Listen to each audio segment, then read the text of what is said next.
ge nu hebat makan jelema teh dibere sugih jeung susah akur bae tetep bae ibadah ka Gusti Allah tawadu eta hebat. Keur susah nyana tawadu ka Gusti Allah, keur sugih ge dibere sugih tawadu. Baheula kerjaan jadi pejabat nyana tawadu ka Gusti Allah, kuari barang jadi pejabat tetep tawadu ka Gusti Allah, tak istiqomah tah. Eta nu hebat mah nu kos kitu teh. Baheula kerjaan maju dagang nyana istiqomah ibadah ka Gusti Allah tawadu, kuari barang maju dagang tetep bae tawadu ka Gusti Allah. Ieu anu hese ge kos kitu. Urang mah beda, kamari jadi rakyat barang diangkat dah jadi RT beda. Tolak cangkeng nang geus rada ngaluhuran ti cangkeng ka dieu ka susu. Diangkat jadi jaro, di dieu dikelek. Dikelek barang jadi lurah atuh di pundak kuari. Barang jadi bupati atau acung-acungan geus teu geus eueuh tempat geus teu bisa julak cangkeng. Masyaallah nah ieu kamari mah keur jadi santri tawadu luar biasa, barang jadi ustad tawadu keneh, barang jadi kiai geus teu wauh jeung masyarakat. Komo kuari babarengan bae jeung lurah mawa SPPT. Ayo kiai geus teu mawa takrib deui kuari mah, geus teu mawa sapinah, geus mawa map ganti kuari mah. Bebarengan jeung bupati teh satu kebanggaan. Wah ieu wayabtulu kiai uhu intaha anggeus ka kiaian. Masyaallah ya sajasa berubah nu mantak teu percayaan Gusti Allah ka eta kiai. Jaritakeun masalah ahli Mekah nu bangkawarah jasa tidak narima nasihat, tidak nurut manut ka Kangjeng, tidak iman ka Kangjeng, tidak percaya ka Al-Quran sebagai mukjizat, tidak percaya bahwa pangeran teh Allah subhanahu. Sangat bangkawarah orang Mekah. Di Mekah geus arasup Islam, bangkawarahna pindah ke Jakarta. Jadi di bangkawarah di Jakarta. Orang Jakarta jan teu aing mah pindah ke Citra. Jadi di Citra kuari nu bangkawarah. Citra mah jadu teh mah umum orang mana? Macam-macam. Ranci Soka, Balaraja. Nu eueuh teh nu ti loka Citra nan urang Pasar Kemis tua. Sebab nu bogana urang Pasar Kemis. Teu bareres insyaallah. Dari unggal perumahan jadi kos kalari. Perzinahan, permabukan. Gusti Allah geus teu kuateun bangsa Indonesia ningali lalakon karamean dunia aju ngarasula maling motor unggal poe terjadi mobil kuari. Masya Allah geus terus-terusan.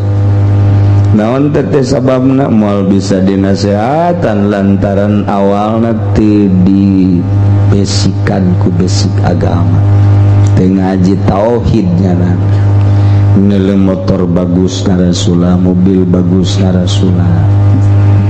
Ayo nu ngaraji mapan atuh geus diatur ku Allah, atuh geus boga bagianana lah jahirup moal kebel ieu. Sungutna mah kitu hatena mah bagus. Nganderes we kaluar da ngeunaheun ka urang. Ngomong-ngomong heula ngeunaheun. Anajan aya hatena tu pagon bae. Kos jelema deuleu awewe geulis lah.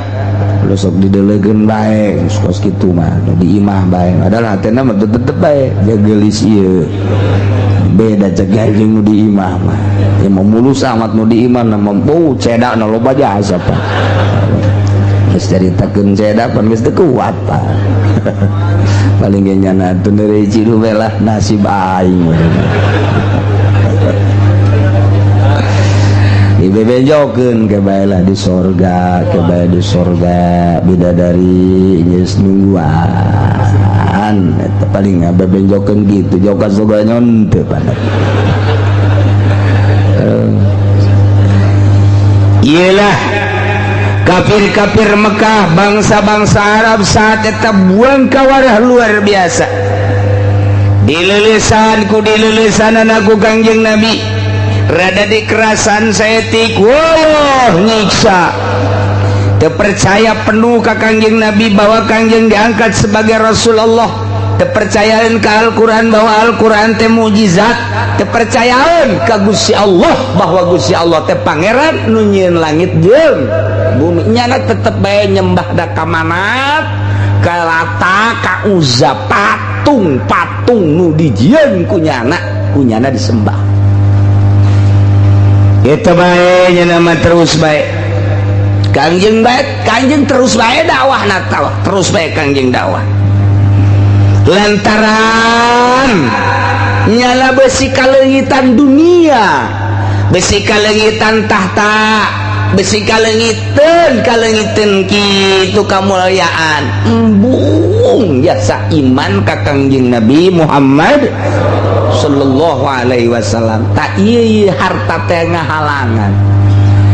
kamulyaan teh ngahalangan, tahta teh ngahalangan. Mendek coba ge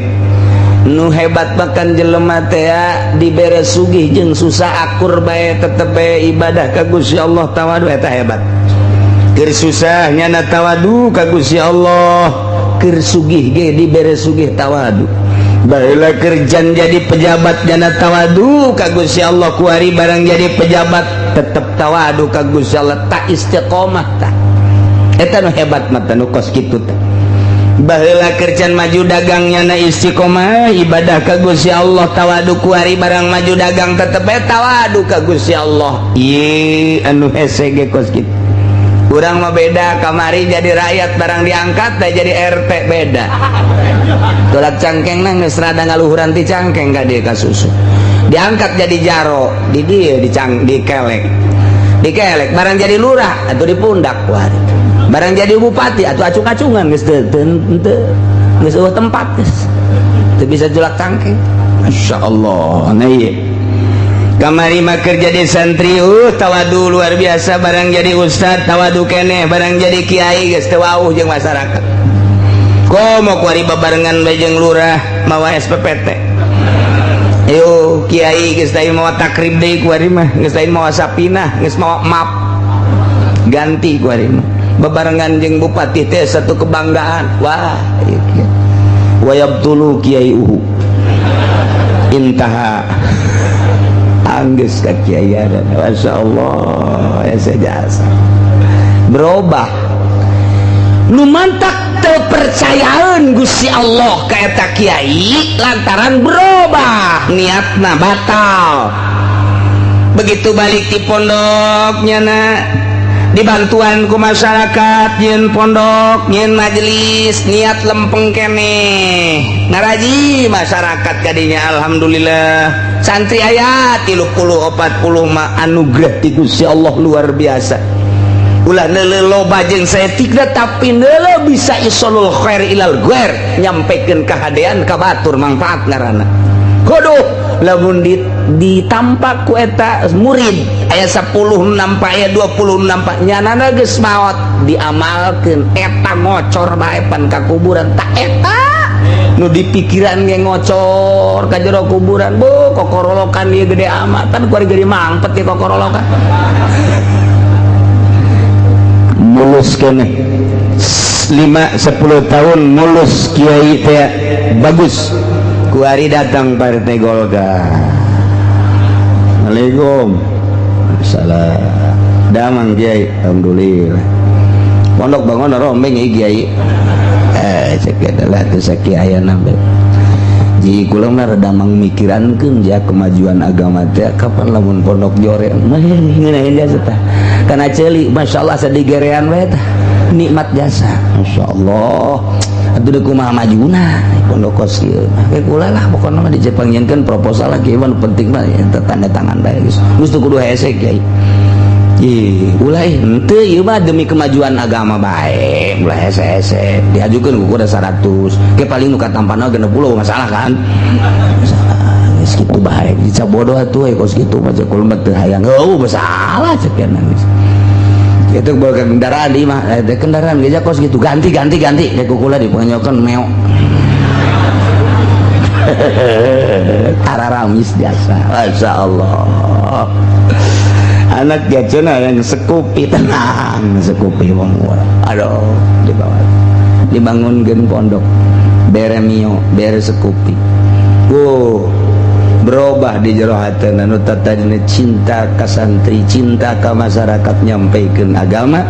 kuari cinta ka pamarentah nu zolim cinta ka jelema anu nyumbang teh beda cak Allah pan sia lain ka aing pan kamari mah sia ditentremkeun ku aing tatageunana ka aing ku aing dikiriman bae pan kuari kula tatageunnan ka ditu ka camat sia jadi bere betah santri na hareudang di pondokna santri hiji barang aju mingguanana aya mah aya ngana rundutan marepel tinggal 5 hujan gede teu ngaji beres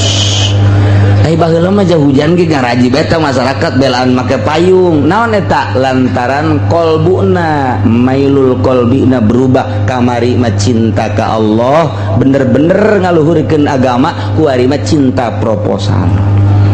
diantepkeun ku Allah kamari ku aing diurus ya lantaran sia ka aing kuari mah sia ka camat tuh datangan ku sia camat mun disompralkeun teh ngomong kos kitu Masya Allah acak-acakan tak ya ahli Mekah teh agak sewa bae aji ka Kangjeng Nabi teu percaya ka Kangjeng Nabi buang kawarah luar biasa malah deka bunuh Kangjeng Nabi dipimpin ku Abu Jahal tapi Kangjeng Nabi turun ayatnya di turunan ayat ku Gusti Allah melalui malaikat Jibril kul Muhammad bejakeun lahum ka ahli Mekah nu teu percaya ka anjeun sebagai Rasul Allah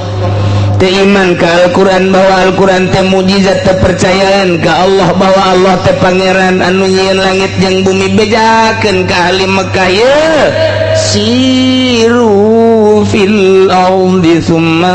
zuru kaifa kana akibatul mukazzibin bejakeun ka ahli Mekah coba jalan-jalan atuh aranjeun kabeh coba atuh berangkat aranjeun kabeh wahai ahli Mekah coba anjeun langlang buana coba ka negeri-negeri lain deuleu coba di negeri lain coba tingali ka Israel coba tingali ka Mesir coba tingali ka Syria coba tingali ka Yaman dititah tak urang teh mentak ieu siru bil amr siru al amru idza utliqa yang sarful wujub wajib aslina tapi di dieu banyak orang kudu lelempangan wajib diatur aya lelempangan wajib aya lelempangan sunnah aya lelempangan mubah aya lelempangan haram aya lelempangan makruh moal kaluar tidinya pikih mah lempang wajib gilir tuh siapa haju heueuh bae Bang kos boga pamajikan 2 bae urang boga pamajikan nu hiji di Tangerang nu hiji di Serang 2 poe di dia 2 poe di ditu 2 poe geus beak waktuna di Tangerang wajib indit kudu ka Serang berangkat wajib dah mun teu berangkat tsunami sia berangkat ka ditu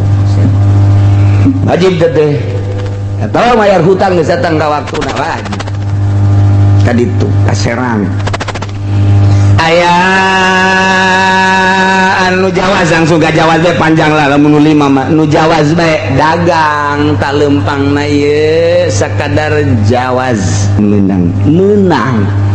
lamun dagangna ieu lain jang nutupan dahar poe eta lamun jang nutupan dahar poe eta mah aya nu ngawajibkeun jang sakadar dahar lempang ka pasar dagang santaran lamun teu dagang anak pamajikan di imah teu dahar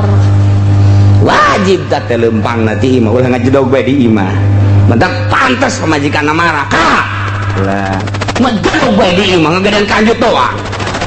we ai si ai ngomong sakumaha galedeg atuh deh anak gede kahulu. Berangkat pantes pamajikan marah ge lantaran beas eueuh duit eueuh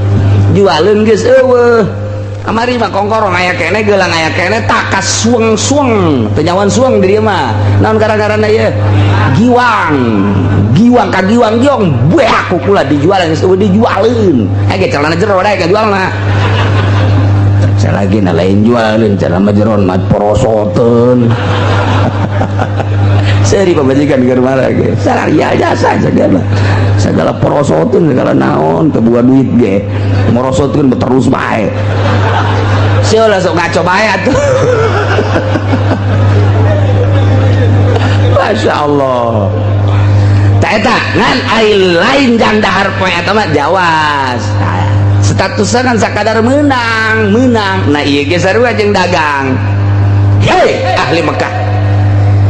cak Gusti Allah Muhammad bejakeun nyawa atuh coba ka Mesir, coba ka Irak, coba ka Syria, coba ka Israel, dele coba di negeri-negeri lain sanggeus nyawa ka ditu sumal zurub pikir coba dele kumaha artinya kumaha hasil pemikiran anak dele di Mesir, dele di Syria, dele di Israel jeung di negara-negara lain nu pernah disiksa ku Gusti Allah. Kaifa kana akibatul mukadzibin, kumaha tak kaayaanna, kumaha tak akibatna, kumaha tak tungtungna kaum-kaum nu baheula ngabohongkeun ka para rasul.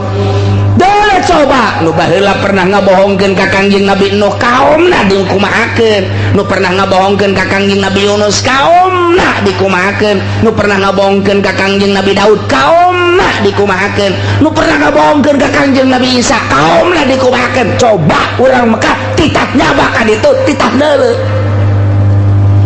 Lamun kaum Kangjeng Nabi Lut baheula teh cak Gusti Allah dibalikeun pan ku aing gara-gara nyana teu percaya ka Kangjeng Nabi Lut bahwa Kangjeng Nabi Lut eta adalah utusan Allah. Hayu umatna teu saeutik-eutik acan ngajedi endahan ngaliwat bae ngadumling dibalikeun deuleukeun tah kaom bejakeun ka ditu. Bejakeun tah deukeut tah antara Mekah jeung Madinah tah aya tadi di Mina tah kadinya. Eta urut sa, eta Mekah Madinah tak urut nu baheula. Begitu Baitullah rek diserang, memeh pasukan gajah baheula gedeg aya nu nyerang Baitullah dihancurkeun ku Gusti Allah, dibalikeun dunia penon taneuh teh. Da coba tuh di Mesir. Baheula di zaman Kangjeng Nabi Yusuf disiksa kaumna. Deule coba titah berangkat ka ditu ayo. Bejakeun dibejakeun ku Kangjeng Nabi wahai ahli Mekah coba tingali ka negeri-negeri lain menjelajah atuh jang modal aya coba geus datang ka ditu kumaha kaayaan kaum-kaum nu baraheula nu ngabohongkeun ka Kangjeng Nabi ngabohongkeun ka rasul-rasulna pan eta teh min hilakihim bil azabi rusak disiksa nu dikerem bae aya nu dihujanan bae aya nu dianginan bae aya ku Gusti Allah. Nah iyalah lihat tabiru supaya ahli Mekah nyieun contoh nyieun ibarat teh urang ge kuari teh meunang lempang coba aing ka Yordan ye ningali Ashabul Kahfi di Guha Yordan di ditu teh kapan aya laut putih didinya aya larangan masuk kadinya lantaran belah dituna teh aya hiji kitu tanah nu lamun dicokot ku urang dibawa kemudian diasupkeun kana cai eta teh bakal seluruh penyakit eta mun ku urang diinum insyaallah cager hikmahna tah dilarang ku pemerintahan Yordan teu meunang tah mah didinya mah sebab aya dina hadisna dijaga ketat atuh urang mah di tembok-tembokna neuleuh nah kunaon gitu lantaran etalah pernah disinggahi ku Kangjeng Nabi Musa alaihi salam pernah ditincak ku malaikat Jibril alaihi salam. Lamun dina Quran diteliti faqabadtu qabdatan min asarir rasul min asari hafiri farasir rasul lantaran Kangjeng malaikat Jibril teh naik kuda. Begitu naik kuda kitu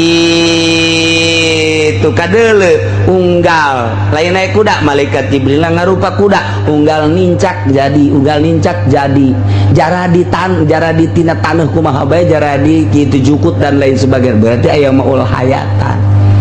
Telah pernah singgah didinya malaikat Jibril teh tatek diamankeun ku ari urang neuleuh bisa neuleuh pagerna doang belah dituna aya guha ashabul kahfi nu aya dina Al-Qur'anul Karim di jerona masih kene ngagaloler tata jelema muksal minatam likho saribunus martunus zinwanus terus kapsatat na eta paliastatinus kitmir na eta dalapan eta araya kabeh di jero buukna konon kuari mun kuari dibuka ye di deuleu eta buukna geus 3 kali lipat panjangna ti jelemana namun jelemana aya sameter 70 eta buukna geus 3 kali sameter 70 atuh tah lamun urang deuleu kitu paeh urang ge pajar kuntilanak eta mah rawiganana kukuna geus paranjang biasa sebab teu paeh nyanana hirup teudeungkeun di zaman Raja Dikianus baheula teh wah sabaraha abad meureun ka dieu wah eta lah kukuna geus pararanjang bulu matana ge panjang ieu lah nu bakal jadi tentara Kangjeng Nabi Isa alaihi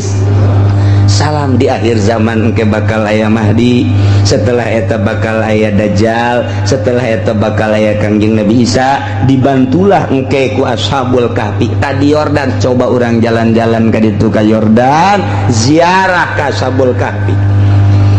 ziarah ka ditu murah ongkosna ge lah tah mah paling asa hektar murah ka Yordan. Coba jalan-jalan ke Mesir di dinya aya museum Firaun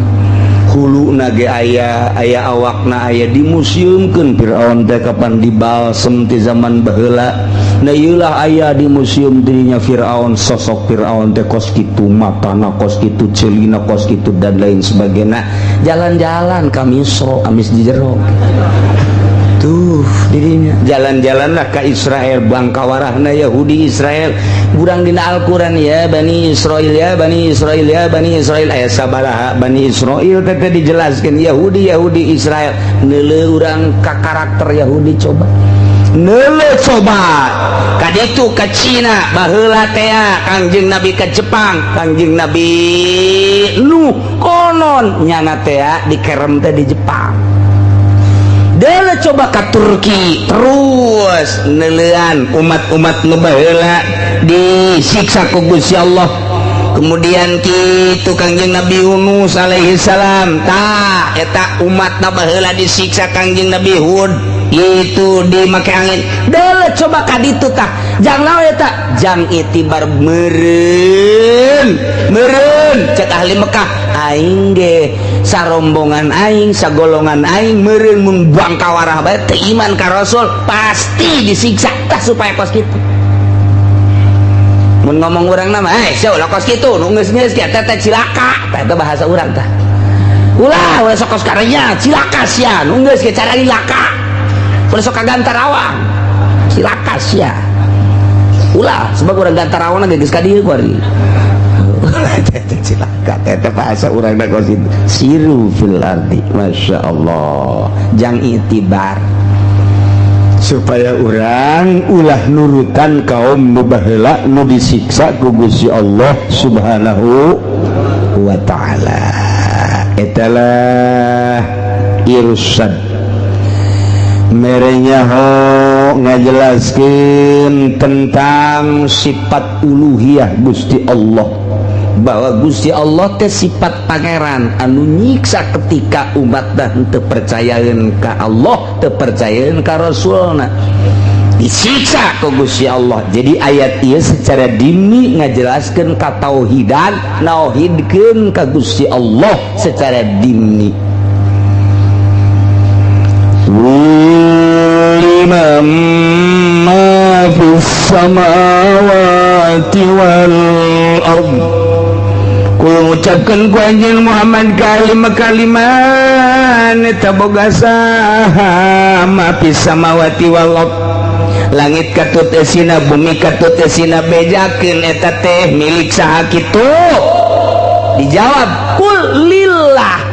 lamun nyana teh daekeun ngajawab bejakeun eta teh milik Allah langit nangieun aing kitu Allah ngaranna saeusi langit malaikat nangieun Allah bejakeun bumi nangieun Allah lain jajadianan saeusi bumi nangieun Allah bejakeun langit bumi katut eusina milik saha mun teu daekeun ngajawab bejakeun kul lillah kataba nafsihi rahmah Gusti Allah geus tetepkeun ka zatna rahmatakan rahmat fadlan minhu ieu teh merupakan suatu kurnia ti Gusti Allah ihi talatupun fi du'aihim ilal iman di dieu teh aya miwelas bika dedeuh mikanya ngajakanana ka ahli Mekah supaya iman kieu Muhammad bejakeun ka ahli-ahli Mekah Allah teh dedeuheun jeung nyaeun diantap ku Gusti Allah kabuang kawarahan ahli Mekah teh ku dedeuhna Gusti Allah umat nu baheula mah satu percaya ka rasulna sebagai rasul Allah siksa ieu mah henteu bejakeun Allah teh kataba ala nafsihi rahmah nyatat Gusti Allah netepkeun Gusti Allah ka dirina ka zatna rahmat henteu gegeran kitu ahli Mekah mah disiksa henteu kuari bohong henteu kuari garasula teu kuari teu percaya kuari disiksa Allah teh dedeuheun jeung nyaaheun bejakeun ka anjeun ditanggoan kitu ku Gusti Allah moal waka disiksa supaya iman kataba ala nafsihi rahmah kuari ge sarua ieu lamun lain aya rahmat Allah geus dikuwahakeun meureun lantaran nu mabok diunggal juru nu judi diunggal daerah geus puguh nu maling mah rakyat maling kotok maling mobil maling motor ai pemerintah berdasi tanda tangan geus maling nu rakyat geus pabelit ku ari mah pamalingan kabeh atuh ku ari mah mun lain aya kataba ala nafsi rahmah siksaeun Allah atuh kabeh ge ku ari lamun urang make Al-Qur'an kabehan nikmat jasa dagang atuh ngeunaheun meureunanan ieu nimbang napas bae lamun kiloan pas lamun meteran pas jasa rarieun meureun make Al-Qur'an aman tapi buktikeun coba kuari ulah-ulah jauh di pasar Kemis bae urang meuli 1 kilo gula timbang deui di imah teu ceuli datang aya ka 1 kilo deui bae lantaran urang nyaho dedegan 1 kilo mah sana sakitu tah barang meuli urang 1 kilo sagede peureup imah sana moal aya eta sangkilang di pasar Kemis nu ngaraji komo di Cikupa mah teu acak-acakan tah mah kitu keneh meteran dan lain sebagainya ieu geus teu make Al-Qur'anul Karim kuari lamun make Al-Qur'anul Karim aurat nage atuh ngeunaheun jasa awewe atuh meureunanan kudu nutupan aurat ulah kadele dada ulah kadele beungeut kabeh moal aya nu kumaha-kumaha aman meureun ki haji ngaji ka Cilongok teh tapi pan kuari mah barang ngaji ka Cilongok aduh bebe jadi kanu di imah kakak deuk ngaji deui ka Cilongok pan getap amat ka emang aya naon ngunaheun jasa ngajina horeng lain neuleuh bujur gede hayu sia da kumaha ye dadana kabuka saeutik masyaallah anu di imah bae neuleuh urang Lampung putih bitis sakadeuleu aduh masyaallah susu mararentol bibirna bareureum ieu teh auratna mun jelema nuturkeun Al-Qur'anul Karim aman urang lempang ka jalan atuh nyeuleuh sakumaha barong bae geus kitu tuh eueuh masalah aja eueuh aja awena gembung kalaluar di hari mah mun make Al-Qur'anul Karim mantep jasa aman ya Allah ya Rabbi moal aya bahasa pornografi moal aya fotografi moal aya tete pornografi geus kabehan make Al-Qur'anul Karim nikmat luar biasa akibat teu make Al-Qur'an kieu lah kaayaan bangsa jeung nagara kitu keneh atuh ayeuna mah di pabrik kitu keneh di instansi mun marake Al-Qur'an aman moal aya huru-hara akibat teu make Al-Qur'anul Karim kos kieu lah keberadaanna kabeh nyaritakeun kacau balau kabeh nyaritakeun rusak kabeh nyaritakeun teu aman atuh berarti siksaeun Allah dengan untung bae Allah kataba ala nafsihi rahmah Allah nyin rahmat 100 diturunkeun hiji ka dunya nu 99 ditunda jang engke jaga di yaumul kiamah. Hiji rahmat bae oge cek Sulaiman ieu prawina, hiji rahmat bae ge ieu bisa adi jeung kakak dede, bisa pabajikan jeung salakinya, bapak jeung anak bisa luar biasa ridona kitu keneh jeung babaturan jeung tatangga mau ge teu daekeun ngadahar anakna. Ieu rahmat hiji bae ge diperbutkeun ku kabehan karasa ku urang kabehan. Komo engke meureun 99 deui engke dipending jaga di mahsyar. Asana bangsa naon kitu ngaranna kasalahan sautak saeutik mah alah geus cek Allah sorga 99.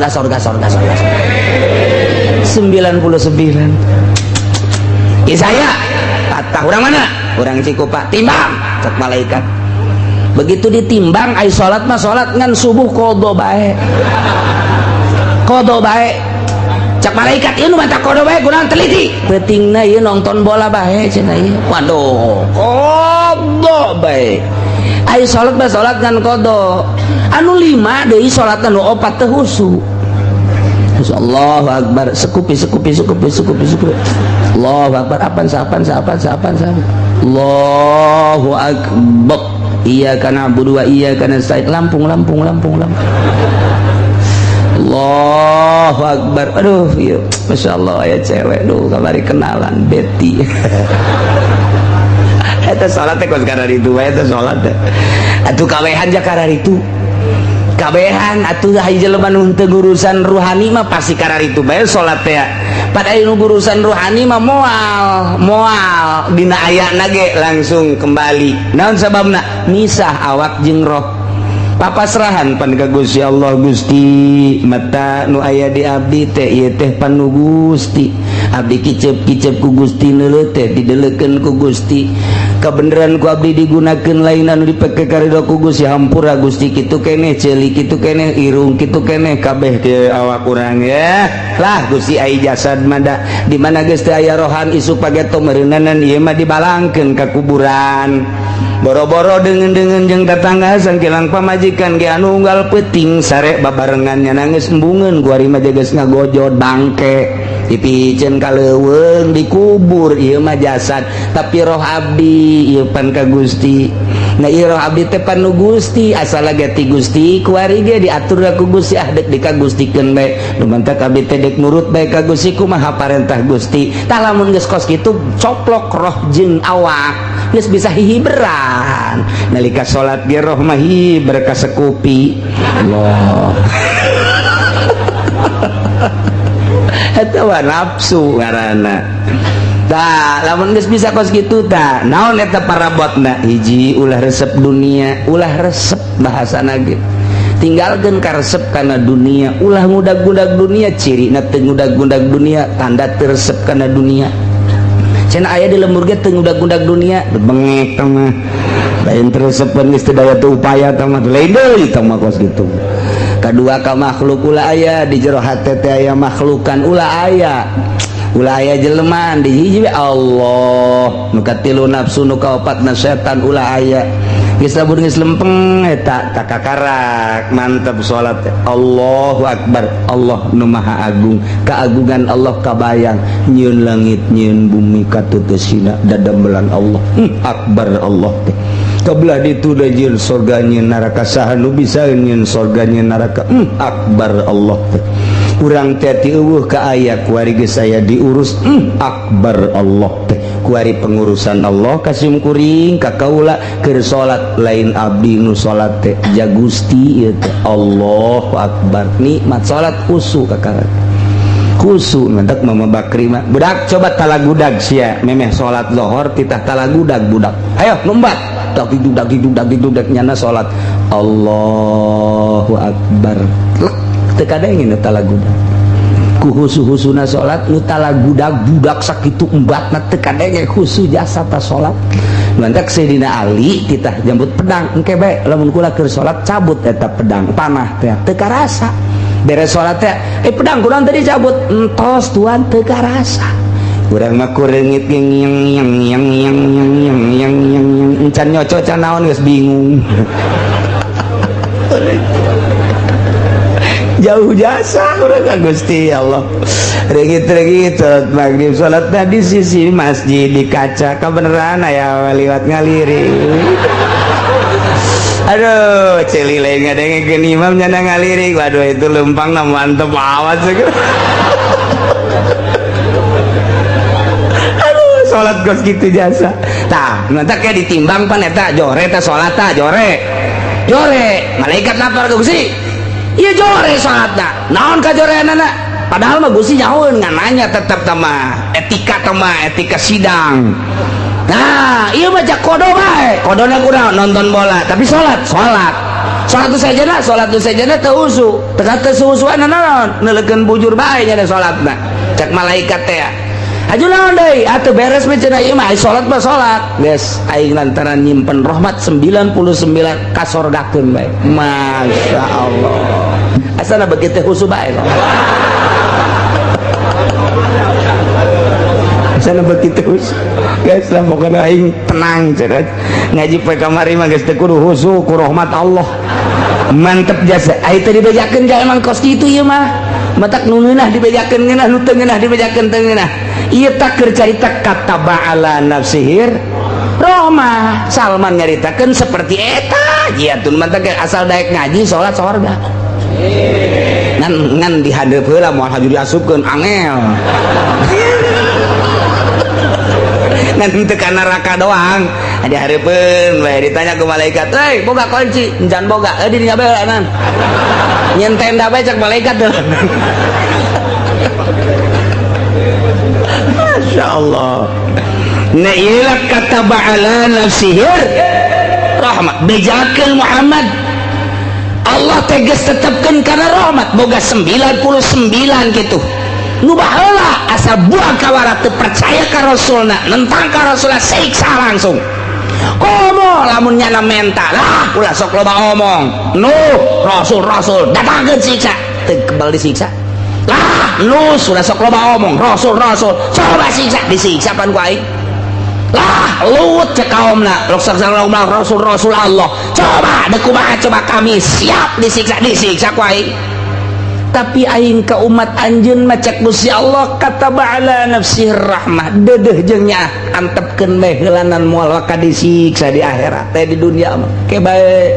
sugan bae nyanang ke di akhir hayatna bisa tobat kuari nyana jadi naon kitu ngaranna tukang bacok tukang bobok tukang mukakeun rok kuari nyana tukang judi kuari ditungguan ke sugan we sataun deui kapaeh nyana tobat sugan genep bulan deui kapaeh kana nyana tobat moal waka disiksa ku aing kataba ala nafsihir khusus dajang ahli Mekah nu bangkawarah tegegeraan disiksa ku Gusti Allah dipending bae kumaha ke di akhirat umum najang urang kabehan mun kuari rahmat Allah siksaeun malulu sabaraha puluh nu mabok di Citra sabaraha puluh nu mabok di Puri lain Puri ieu sabaraha ratus sapetingna nu zina ngarebu beureun Jakarta Tangerang Surabaya Bandung nu zararinah masya Allah ih muringkak bulu siksaeun Allah anu ngridit sabaraha siksaeun Allah teh masya Allah anu ngagunakeun bunga bank siksaeun Allah riba tapi ya Allah ya Rabbi tapi aya rahmat Allah teu gegeraan disiksa ulah ngeunah-ngeunah di akhirat engke disiksa lain berarti lah aya rahmat Allah ieu tenang wae ngridit ge lain kitu salametkeun diri urang saat batur ngridit urang mah henteu saat batur ngagunakeun bunga bank urang mah henteu engke mah engke nu ngaharamkeun bunga bank ge bakal dipersulit engke mah anu ngahalangan kana kredit ge dipersulit naon tekanan Amerika ieu teh sistem Yahudi perdagangan aya Indomaret aya Alfamart sistem Yahudi dipaksakeun di urang mengalahkeun rakyat leutik geus bae sabodoh rakyat pada dahar sistem seperti eta kredit supaya sistem Yahudi nu aya multi terus dilaksanakan dipaksakan ku ari kiai bari lu aya keuntungan teu dideuleuh meureun takribna jeung fatul muina endaan ka babawaca ih atuh sabodonya namanya dek dipakai henteu kajeun urang mah urang bae harap haram bae bunga bank tiba heula ge harap haram bae kredit model kuari harap atuh haram bae dek nurut dek teu nurut lain urusan kiai urusannya anak ulah sok kababaw oh kiai ngaharamkeun kredit batu cenah tah moal beres lantaran geus kredit kabeh cek jalna teh atuh kunaon kos kitu atuh dek saha nu ngabebener atuh jelema amun kiai geus kos kitu kabehan atuh teh mah atuh kiai eueuh jawar mah akur bae alhadin sawa tah mah atuh bal beres tah mah engke ka ditu nage woi atuh jeung usim ngadu kotok urang ngadu kotok bae yuk atuh kiai engke ngadu kotok bandar kotok wari ge geus dibere ai siet mah ku tukang ngadu kotok lumayan cak kiai lah ulah digegereh geumdak ngadu kotok ieu emang kunaon kiai sok aya ka dieu samsu bae mah tolol tak kiai goblok dari tak kiai aduh masya Allah tapi emang geus kos kitu kaayana ulah sok lah geus antepkeun barudak ieu sakeun antepkeun lah teu ganggu ka urang nya na urang nu teh kiai paneta mah haram tuh main gap lelas biar main gap suka ngomong lah emang kunaon gitu lumayan apaan satu deuleu tuh si anu tah itu kunaon itu anya sok nawa ka dieu gula kopi santepkeun bae lah main-main nyana ayo atuh kiai-kiai nu ngadar kopina deui hasil mah itu bareres di akhir zaman Masya Allah padahal mah hurima akhduhu hurima iltohuhu mana nu haram naon nu haram dicokot haram dibikeuna atuh kos kitu bae sakali haram atuh haram bae ieu teh barang nang main dicokotna haram istimal teh haram duit mah eta kana istimal lamun kana duit mah sok anu ngomong kieu ieu si kieu cenah haram jadi mah duit keneh duit nu aya nya atuh ieu duit nu aya duarang atuh ieu pan diharamkeun ngaji heula atuh sia tolol atuh akibat teu ngaji kos kitu tah loba nu ngomong ka itu saya duit teh ieu keneh pan ieu teh ku sebab kitu diharamkeun nya lagi nya kalau duit ieu keneh ngaco tak kiai sia tak kiai nu ngaco goblok ayo teu ngaji hararese ngaji heula atuh ulah sok aju hukuman sorangan jadi istimalna deuleu tadi usul fikihna geus ma hurima akhluhu hurima i'tauhu wa ma hurima talabuhu atuh hurima deui akhluhu nah anu haram di teanganana haram gitu dibikeunna atuh haram di teanganana nyogok haram menta disogok ke haram judi duitna haram dibikeun lagi ka kiai haram sarua bae talamun aya jelema judi mere ka kiai aju kiaina narima nyaho ai teh nyahoona rada dihampura ieu mah teh nyaho ieu teh nyaho bae kana lah atuh lah ngomong hararese jasa ieu mah keur teh nyaho tah masalah ieu mah nyaho eta teh hasil judi aju diinum ku kiai didahar ku kiai coba sholat Allah ceki paru yang amat sih ya ngasan tengarin ini sholat deh bensin dua tak bensin tak dua tak anu mantak kuari duit di pemerintah duit pajak haram pajak mah kabeh ge geus mutlak sama seluruh imam pajak mah haram dibikin ka kiai pakai sholat ku kiai Allahu Akbar tek ceuli teh lain cakula Imam Ghazali ngomong kos gitu Imam Qushairi ngomong kos gitu Syekh Abdul Qadir Al-Jailani ngomong kos gitu deleukeun jelema nu bensina teu beres moal husuk kajen kukumat mantak satungtung nyana cicing di pemerintahan kajen teuing ka mamana lalakona tetep bae moal husuk bensina teu beres bensin teu beres moal kajen kukumat bisa disumpah bisa jasa jelema husuk lain kos gitu cenah eta tarangna hideung badug-badukeun ku sia kena hideung aing mah teh sieun kuno serem henteu sieun kuno tarangna hideung henteu saeutik ge henteu tambahan hideungan ku sia pekan bieu bro teu gimbit naon sabab kadeuleu jasa lain kitu jelema husuk mah lempang na geus kadeuleu diuk na geus kadeuleu ngomong na geus kadeuleu jelema husuk mah deuleu Gus Dur kula mah selalu nyele Gus Dur teh lain naon nu kadeuleu ku kabehan ketika diuk tak leungeun di dieu teu robah-robah eta ahli thariqah mah kos kitu tak deul kieu bae jangan juk kikiran kotek itu mah gayanya nah leungit coba urang mapan lamun diuk dia tuh leungeun ka mana bae ka ceuli ka irung atuh leungeun ngopepan artina lamun diuk keur teu ngaji di dieu ini mah kieu bae ngobrol kieu ngaji kieu eta teh hese hayang diuk kieu coba saminggu bae bisa kitu mun teu kurus ya ya itu dah kan ya udah aku aja mantap ku ahli toreka apa kajian ahli torikot kajian dulu kumaha ge diuk dah lain deh ya tuh boga jurus-jurus tersendiri mantap lamun aya diuk di dia nganggang bae ieu na oh cimacan berarti atuh kanyawan bae Masya Allah kataba ala nafsihir rahmah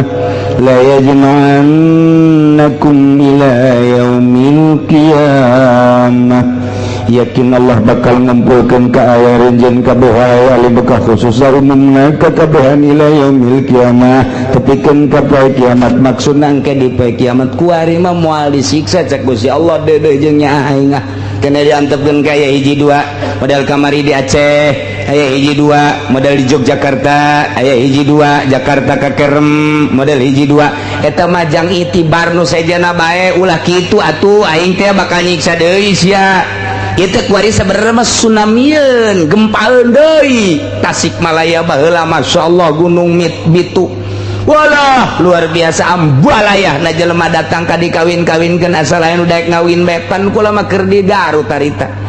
begitu isuk-isuk dek ngaji isi loba lebu naon ieu oh Gunung Galunggung ki isuk teh eueuh panon poe datang ka zohor datang ka asar poek bae kos peuting ngaji make lampu terus bae ngaji terus pakai sakurudung samping bae lantaran terus lebu nah isukna rada saeutik wah ternyata geus mayak di cek kiai teh ka santriyu urang ngalayat ka ditu nyeun eta teh nyaon ngaranna nyeun lontong di imah nyeun lontong atuh santri mah atuh milu bae ka kiai geus pokona mah geus lain tsunami bae geus sebenarnya atuh santri berangkat ka itu maya krimbil di desa di masjid di balai desa di masjid di kecamatan lain sebagainya sedih eta teh mulai dibawaan ka Jakarta nu boga anak 5 nu parawan 3 dikawinkeun jeung saha bae di Jakarta jeung bos-bos nu bisa nganapakahan terjadilah seperti eta Tasikmalaya komo urang da mah teh emang teu galunggung ya teh nya geus siap bae nangkarak geus siap bae geus terus jual murah kawin asal aya coba seperti eta sampai hati henteu silemu normal henteu sampai lantaran ieu dahar hese nu boga anak 7 nu boga anak 5 eueuh di jalan iwal ti eta dibawalah dikawinku di Bandungku di Jakarta terus ta eta teh jang itibar urang mah henteu kudu ka jauh-jauh coba bae nu tadi teh siru filardi wahai urang Tangerang coba berangkat ke Gunung Galunggung deuleu tu urut-urutanana cuman dulu kumane kai pakana akibatul mukadzibin kunaon eta make jeung disiksa Gunung Galunggung Bitu horenganan rentenir kelas kakap di dinya teh horenganan judi di Galunggung teh Masya Allah nu mantak dikos kitukeun ku Gusti Allah mun urang kareana urang ningali Padang kamari kuari geus teu puguh sabaraha meter ka handap diambleskeun ku Gusti Allah kunaon eta urang Padang atuh geus ganyahoan ku urang di Padang kos kitu geus lain rahasia deui judi mabok renten geus itu jataga kuari geus teu puguh di mana-na sabaraha geus jadi tulang belulang eta teh coba ka ditu tah ieu urang mah henteu kudu ka ditu ge atuh di televisi aya ieu ta Padang tah urang nama di Cikupa tapi ieu pikiran keur di Padang melalui televisi urang keur ka Padang dimensi Padang melalui televisi urang kuari mah bisa lalakon ka dunia komo tamah urang aduh muka di jero kamar weh laptop eta mah ke dunia maya apang-apangan mimiti neuleuh Kanada waduh neuleuh Inggris walah neuleuh deui ka ditu ka Timur Tengah balik deui kuari ka Jerman balik ka Jepang waduh modus da kapencet-pencet ranjang kepencet ya mah pengahaja dek kumaha. Masya Allah lalakon lain imam mantak sih ada besi boga anak di jero kamar be ulah pajar khusu belajar bebeja anak kula alhamdulillah cenah teh keluar-luar kiai khusu jasa geus boga uulinan cenah di jero eta teh keur nyaaba ka dunia tolol sia teh keur acak-acakan tah di kamar bae ge geus mung teu dahar teu nginum ge nya geus wah keur di sorga cak kana kolotna katipu kolotna katipu numang meulikeun kolot nu apeng-apengan anakna atau kolot ge ka bawah tah mah kolot ka bawah tah eta kuari dunia teh seperti eta. Masya Allah keur mejehna acak-acakan nyaba ka unggal nagara teu kudu naik kapal pesawat langsung melalui internet pencet geus araraya kabeh ge ieu lah geus disebut kitu era globalisasi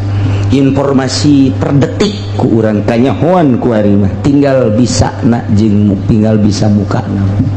mantak lamun aya jelema ku ari dibere resep sorga jasa geus ieu sorga jasa tah di alam ku ari dibere resepnya kalau ke situ geus lah ai mah kajenting disebut ortodok yang penting mah aing maca Quran dan maca sholawat ka Allah geus lah ibadah ka Allah aman geus teu kudu maca sholawat maca Quran nya mah cicing bae geus aman ku ari Inggris teh kudu lantaran kowe wasal boga bae nu kos gitu. Waduh, keur ngaji ge itu. Ide oh ditunggu oleh si doi. Nu beladir nanti to de jahe. Keur ngaji ge terus bae urang mah penaon gitu pepeta kaditu. Anu lucu mah keur salat. Keur salat Masya Allah 2 rakaat etana dangdut naonna karang-karana dangdut pujara dipaehan atuh keur salat itu dipaehan di gandeng di dituna terus bae deui eta teu dimaehan joget keur salat la yajma'ukum ila yaumil qiyamah Allah netekeun rahmat moal ka disiksa dedegengnya ngajakan ka alim ka khususna umumna ka seluruh manusia nu aya di alam dunia engke bakal dikumpulkeun ku Gusti Allah ila yaumil kiamat tujuan liajili jazikum bi amalikum endek dibales amal-amal nu hade bakal dibales ka hadeanana nu goreng bakal dibales ka gorenganana la raiba fi daya kamang mangande bakal seperti eta alladzina khasiru anfusahum ari jelema jeung rugi ngarugikeun kana dirina mah begitu diangsongan kana siksa teh fahum la yu'minun nyana henteu arimana ieu keur di alam dunia na manehanana dicaritakeun diping-pilingan ku dosa diping-pilingan ku siksa ku neraka tetep bae nyana henteu iman ieulah jelema anu rugi geus aya catetanana jelema nu bakal rugi di akhirat mah kuari teu daekeun ngadengekeun wejangan-wejangan aya kiai teu daekeun ngadengekeun aya nasihat teu daekeun ngadengekeun aya mauizah teu daekeun ngadengekeun deukeut padahal mah jeung pangajian tapi nyana jauh bae kabatur teu ngadenge didinya teu ngadenge geus aya catetanana meureun eta mah rugi nu rugi mah teu daekeun iman mun kafir nu rugi mah teu daekeun nurut munafik berarti nu rugi mah teu daekeun nurut ka kiai ieulah geus aya sejuta kali dakwah rugi bae di dunia keneh nyana geus api lain ka kiai jeung ka ulama ieulah alladzina khasiru anfusahum fahum la yu'minun teu iman ieu. Masya Allah numantak kurang ngakuari alhamdulillahirabbil alamin di akhir zaman orang masih sempat keneh ngaji ngadengekeun Al-Qur'anul Karim orang bisa merenung ka Gusti Allah mempertimbangkan salah jeung bener bisa memperbaiki diri orang kadang hayang hudang ti peuting kadang-kadang hayang tersirat di hati orang salat duha kadang-kadang boga duit hayang sedekah komo nunggeus kolot malah harta aing aya pembangunan masjid, aya pembangunan majlis, aya pondok pesantren lah cantang tuku anak mah disodakohan aing bae nang saha boga pikiran gitu nang Allah berarti nyana dek disalametkeun. Mun urang boga harta loba kemudian tidak ekos gitu berarti moal disalametkeun hisabeun Allah berarti lantaran dunia mah halaluha hisabun wa haramuha bun gitu kene tingkah-tingkah orang ucapan-ucapan orang lamun memang orang nak dibenerkeun ku Gusti Allah mah atuh dibere lurus bae dek disalametkeun lurus bae dasar orang dek dirugikeun mah disalahkeun bae ka dituna hakikatna mah kabeh ge meunang Gusti Allah nu mentak urang mun tayang ka Gusti Allah subhanahu wa ta'ala. Mudah-mudahan orang diberi sehat walafiat, diberi kuat orang ibadah ka Gusti Allah, diberi daek taat ka Gusti Allah, nurut ka Allah jeung Rasulna, nurut ka indung bapak orang sehingga orang aya dina ridho Allah subhanahu wa ta'ala. Wallahu masakana wallahu a'lam.